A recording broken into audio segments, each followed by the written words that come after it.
I asked my brother-in-law to help pay the rent. That night, I was the one sleeping on the couch. Not him. Not the grown man who hadn't worked in over a year. Not the guy who used my truck like it was his, ran the AC all day, left dishes in the sink for me to clean. No, it was me. The husband, the provider, sleeping alone on a lumpy couch in my own house. Lauren, my wife, stood by the hallway, arms crossed. She didn't say much, just tossed a blanket toward me and said, "If you can't support my family, don't expect them to respect you." That word family, it echoed in my head all night long, because I thought I was her family too. The ceiling fan buzzed above me. The TV upstairs blasted Ethan's voice through the floor. I could smell the leftover Chinese takeout he ordered on my credit card. I stared at the ceiling until the sun started creeping through the blinds. That was the moment it clicked. This wasn't about rent. It wasn't about groceries. It wasn't even about Ethan. It was about the fact that somewhere along the way, my wife stopped choosing me. And that's when I realized if no one else was going to stand up for me, I had to. Because sometimes revenge isn't loud. Sometimes it starts with a suitcase and a front door that closes quietly behind you. My name is Mike Reynolds. I'm 38. I live in Denver, Colorado, and I thought I had a good life. I've been working construction for almost 15 years. Not glamorous, but honest work. I leave the house by 6:30 every morning. Steel-toed boots, coffee in hand, back by 5, tired but satisfied. I like the routine. I like things to be steady, predictable. I didn't need much. A warm meal, a quiet evening. My wife Lauren sitting beside me on the couch, her feet tucked under a blanket. We'd been married 6 years. It wasn't perfect, but it was ours. And for the longest time, I believed keeping things calm, keeping the peace, meant being a good husband. That if I kept working hard, paid the bills on time, didn't raise my voice, we'd be okay. So when Lauren's little brother Ethan needed a place to stay, I didn't hesitate. "He's going through a rough patch," she said. "Just a few weeks." And I nodded. Because that's what you do for family, right? You make room, you help, you adjust. But here's the thing about keeping the peace. Sometimes you end up breaking yourself just to hold everything else together. Lauren wasn't cruel. She wasn't loud. She didn't slam doors or throw things or scream. She was calm, collected, and fiercely loyal to her brother. At first I loved that about her. The way she'd defend people she cared about, how she always saw the best in others. But over time, I realized she saw the best in everyone, except me. Whenever Ethan did something wrong, she had an explanation. He was tired. He was adjusting. He had depression. He just needed space. She made excuses faster than I could finish a sentence. And when I tried to talk to her, really talk, she'd change the subject. Or worse, she'd turn it around. "Why are you so negative lately, Mike? He's your family too. You're making this harder than it needs to be." It got to a point where bringing up any concern felt like lighting a match next to a gas leak. She'd sigh, look away, say I was being too harsh, too uptight, not understanding enough. But I was trying. God knows I tried. I wasn't asking for much, just for her to see what I saw, to stop pretending that love meant ignoring the truth. Because love doesn't mean covering for someone. It means choosing what's right even when it's hard. And I started to wonder, when was the last time Lauren chose me? Ethan moved in with a single duffel bag and a story about heartbreak. His girlfriend had kicked him out. He lost his job 2 weeks later, and just like that, he showed up at our door. Lauren hugged him like he'd returned from war. I offered him the guest room, told him to stay a few weeks. He smiled and said, "Just until I get back on my feet." That was 14 months ago. By month 2, he had a full gaming setup in the guest room. Monitor, controller, headset, all bought with borrowed money. By month 5, he stopped pretending to job hunt. No more resumes. No more interviews. Just excuses. Too far. Too early. Too boring. Too beneath him. But Ethan always had time for takeout streaming and his favorite pastime, explaining why the world owed him something. He talked like a philosopher, suffered like a martyr, and contributed like, well, he didn't. He used my truck without asking.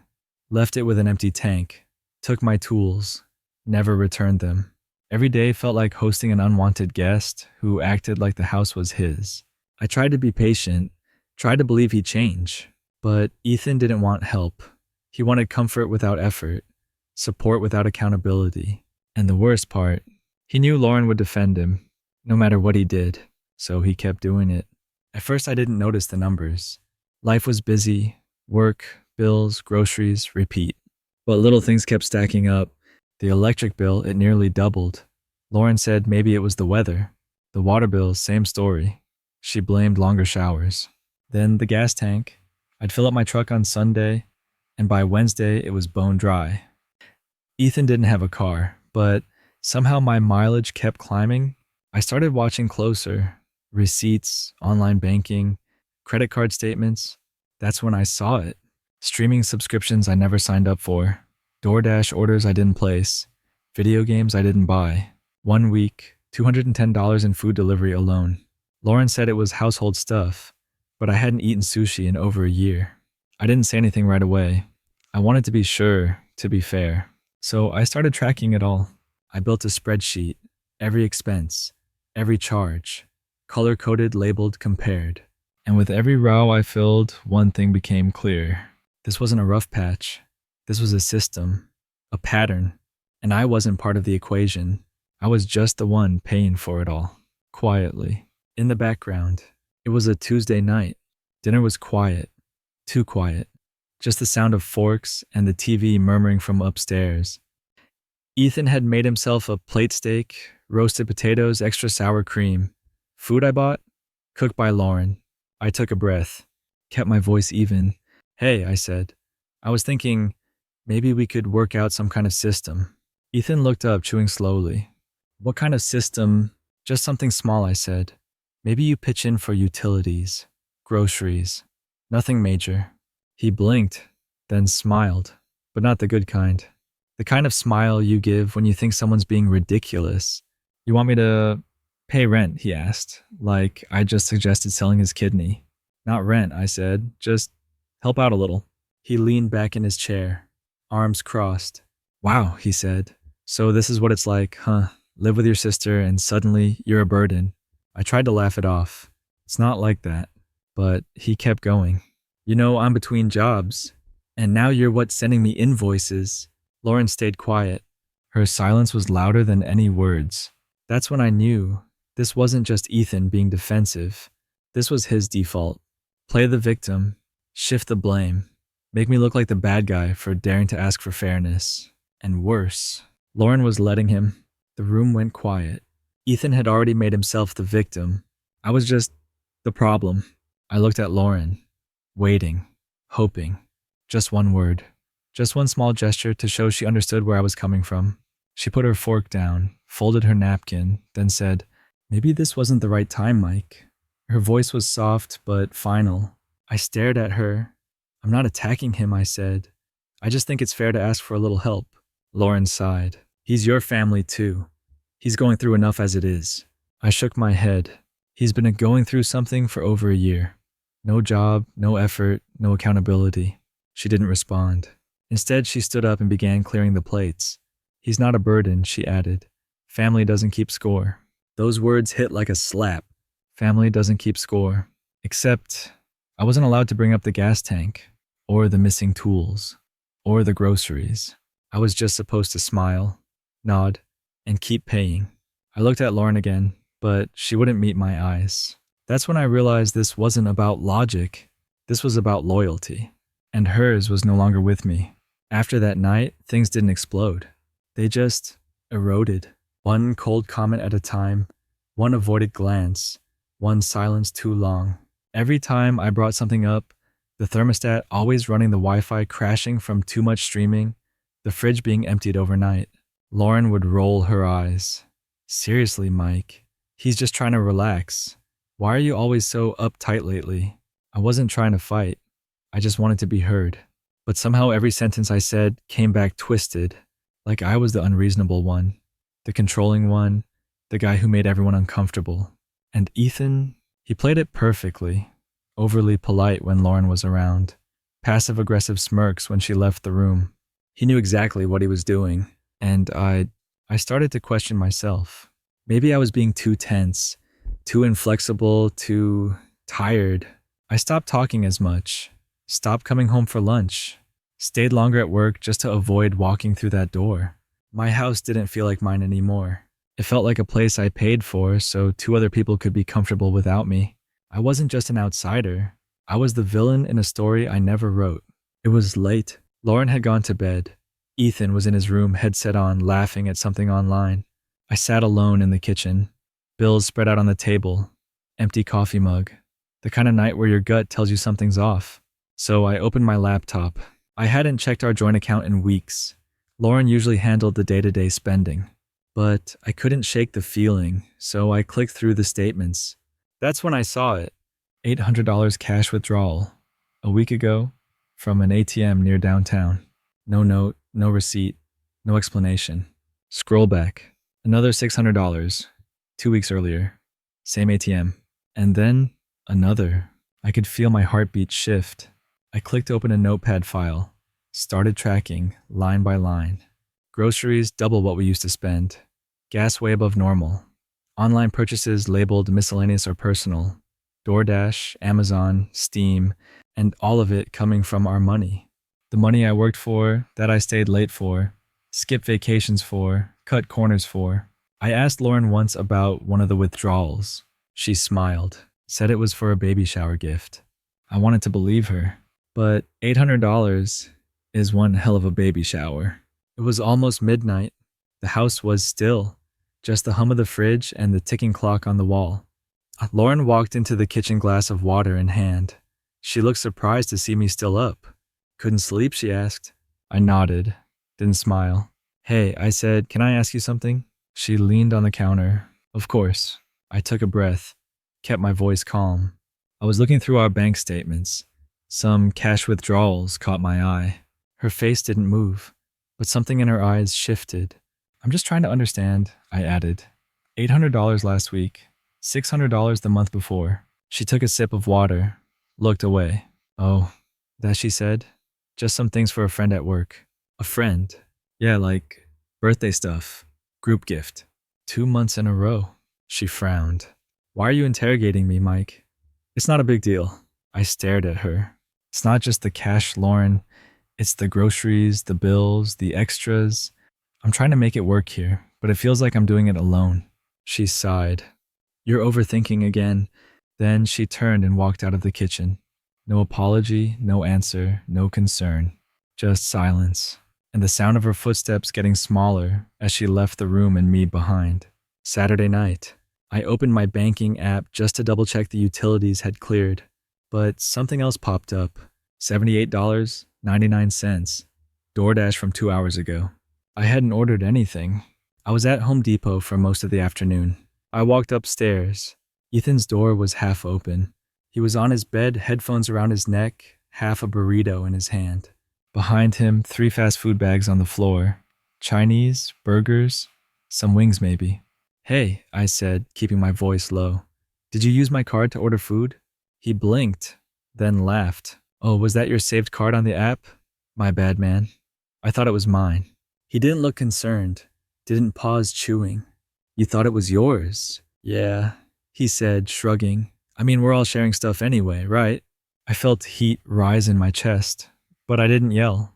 Just nodded, turned around, walked downstairs, opened the fridge empty. I stared at the shelves. Just a bottle of mustard and a half-used stick of butter.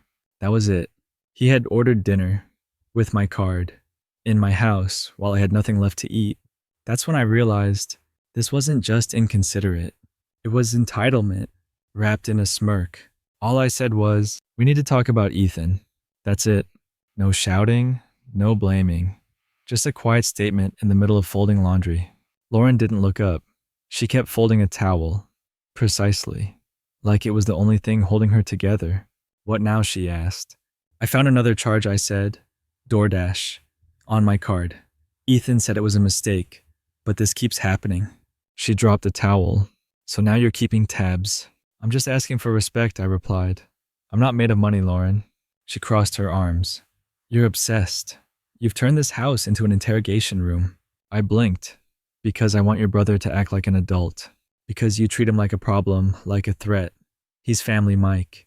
He needs support, not suspicion. I didn't answer right away. Then I said the one thing I knew would cut too deep. Feels like I'm the only one not being supported here. Silence. Long, sharp. She pointed to the living room. You know what? If you're going to make this house toxic, sleep out there tonight. Cool off. She grabbed a blanket from the hallway, threw it on the couch, didn't look back.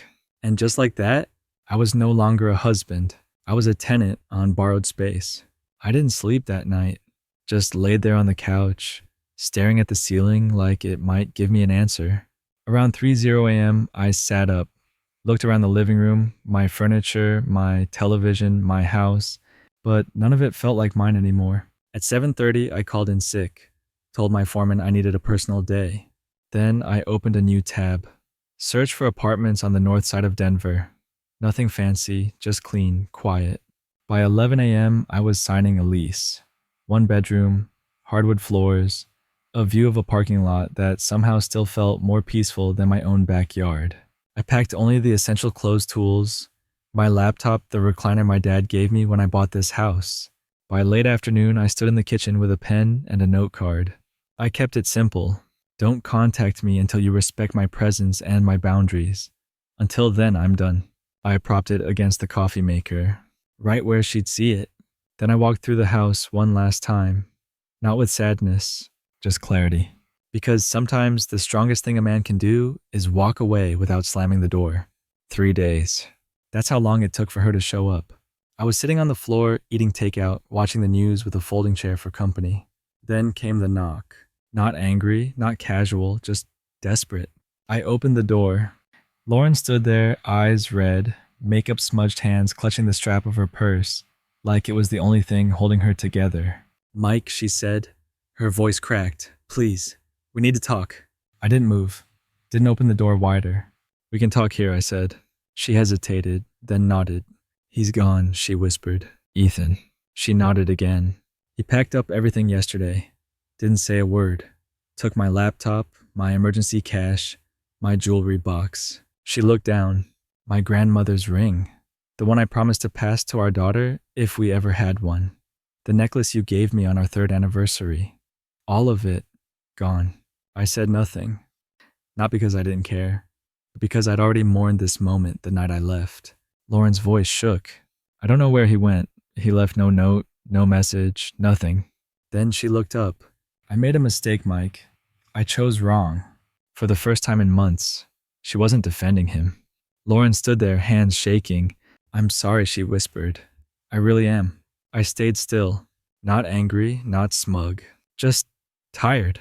I didn't know he'd do this, she said. I thought he just needed time. I nodded slowly. I know, I replied. You thought wrong. She swallowed hard. I should have listened. To you. To the signs. To everything you tried to tell me. She paused. Can we fix this? I raised an eyebrow. Fix what, Lauren? She blinked. Our marriage, she said. We can rebuild. Go to counseling. Start fresh. I looked her in the eyes. You threw my clothes on the couch because I asked your brother to grow up. She opened her mouth to speak, but I held up a hand. You protected him. You funded him. You lied for him. I took a breath, and now he took what he wanted. And left you behind. She looked down. I just wanted to help him. And I wanted to help you, I said. But I don't help people by letting them treat me like I don't matter. There was a long silence. Then I added quietly, now you know who he is. I opened the door a little wider, not to invite her in, but to let her go. 6 months passed. I didn't hear from Lauren again. Not directly. A friend told me she lost the house. Couldn't keep up with the mortgage without my income. She moved in with a coworker. Rents a small room now, works 2 jobs just to stay afloat. Ethan's still missing. No one's seen him. No calls, no texts, just vanished. He left behind debt lies and a broken family. But me? I wake up every morning to the sound of quiet, coffee in my own kitchen, shoes by the door that only belong to me. I started cooking again, picked up weekend work here and there, taught myself how to fix the wobbly cabinet in my tiny apartment. It's not much, but it's mine. And every day I spend without walking on eggshells feels like freedom. Sometimes people think revenge has to be loud, explosive, but sometimes it looks like peace, like walking through a grocery store without worrying about what's missing, like sleeping soundly because nobody's upstairs eating dinner with your money and your dignity. I didn't ruin her life. She made her choices. All I did was finally make mine. And that, in the end, was enough. Looking back, it wasn't just about Ethan. It was about how long I let things slide. How often I told myself, it's just temporary, he'll get better. Lauren means well. But every time I stayed silent, I taught them something dangerous. That my boundaries were negotiable. That my space, my effort, my respect could be taken for granted. I don't blame Ethan for being who he is. He showed me that on day one. And Lauren, she made her choices. But I made mine too late maybe, but not too little. And that's what I carry now. Not the bitterness, not the anger, but the clarity. The peace of knowing I no longer have to apologize for needing respect. I used to think revenge was about payback, about proving someone wrong. But I've learned something else. Sometimes the loudest revenge is silence, distance, freedom. Now I wake up alone, but not lonely. I eat alone, but not empty. I live alone, but I finally live for me. That's not just healing, that's power. Maybe you've been there too, stuck between keeping the peace and keeping your dignity. Maybe someone once asked you to stay quiet, to stay small, to stay, despite everything. And maybe like me, you reached a point where walking away wasn't giving up. It was finally standing up. If this story echoes something inside you, you're not alone. Not weak, not heartless. You're just learning like I did that some bridges aren't meant to be burned. They're meant to be crossed and left behind. So tell me, have you ever had to choose yourself over someone you loved? Drop your story below. Someone out there might need it more than you think. Because sometimes the most powerful revenge is peace.